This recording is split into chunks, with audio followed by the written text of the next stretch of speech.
Hello, everybody. It's that time to get out and vote. Many Christians, I heard Christians say that just let go and let God. You shouldn't worry about the election and all these other things. But I disagree. And here's an article I found that I think pretty much says it all. Politics, for better or for worse, is something every single person will have some kind of interaction with in their lifetime. Many Christians bemoan this fact, seeing anything to do with politics as unnecessarily divisive, and choose to abstain from any political processes, including voting. But is this the right approach to take, or should Christians exercise their right to vote in the United States? Some Christians today view all governments as evil and demonic and choose not to participate in the political process. But theologian Wayne Grudem sees this as the wrong way to view government. In his book, Politics According to the Bible, he points out that Romans 13 teaches all governing authority in this world comes from God and God alone. We are therefore subject to that authority and should seek to give honor to whom honor is owed, as this passage teaches. It is firmly established that Christians are to obey and honor the government.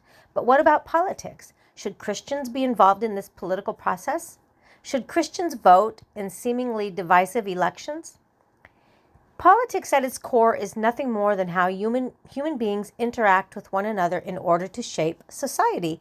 Whether you realize it or not, you participate in localized politics with many of the actions you take in your day-to-day life, whether it be eating at certain restaurants, participating in local gatherings, or interacting with your neighbors.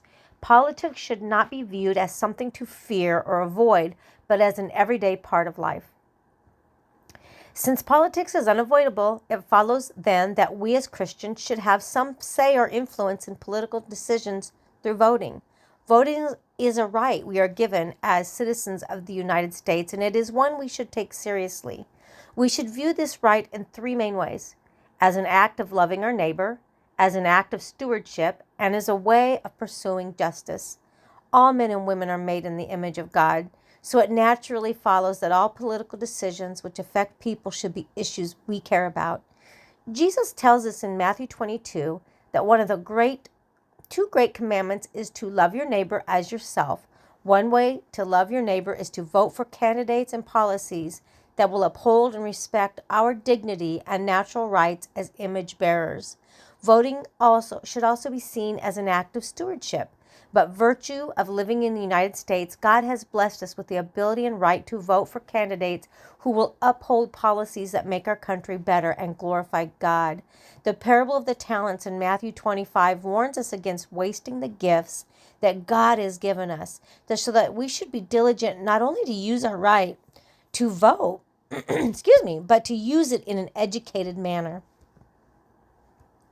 Lastly, for the Christian, voting can be a useful method of upholding the command to seek justice found in Micah 6:8. This is done by voting for candidates who promote equal treatment under the law for all people in the nation, and who will appoint and confirm judges and justices who will respect and uphold the Constitution. Voting may seem like a hassle to many Christians, but it is absolutely necessary to take part in this important political action.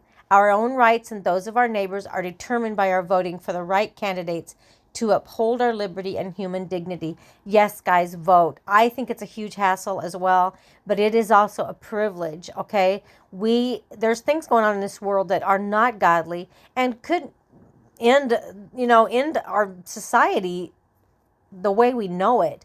Yes, absolutely go out and vote. Yes, God holds the answers. God will do what he will do, but also we are his vessels, and I think it's important for us to vote godly principles.